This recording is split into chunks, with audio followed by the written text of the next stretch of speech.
Hello guys and welcome back to the channel, where today guys I'll be showing you how to pay on Shpock. So guys, the first thing that you of course need to do is go to Google and type in shpock.com. After that you just need to go log into your profile or register to Shpock if you haven't already done that of course. But now guys, let's see what we actually have in front of us here. So as you can see in the top side of the screen we have the search bar where you can go and check out what you're looking for. Of course, when you go and click on the search bar, in the top right corner, we have the inbox and your profile picture where you can see the selling, buying, watch list, saved searches, reviews, saved locations, help center, settings, and the logout button. But now, guys, let's see how you can actually go and pay on Shpock. So it is pretty simple, and you just need to go and follow these few steps to know how to do it in just no time.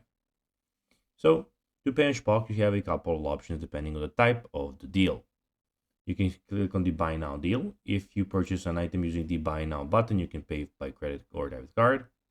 Payments are securely processed via the Shpock's payment partner, Aiden, and you are covered by buyer protection. You have a collection deal. For items you collect in person, payment methods are decided between you and the seller. Common options including PayPal, bank, transfer, or cash on collection. Note that Shpock does not offer buyer protection for collection deals. So guys, that will be everything for this video. I hope that you found this video informative and entertaining, guys. If you did, don't forget to like this video, share it, subscribe to the channel, and put the notifications on, as guys, this really helps us grow our channel. So if you have a few seconds, it'll be pretty cool if you could do this for us. So guys, that will be everything for this video.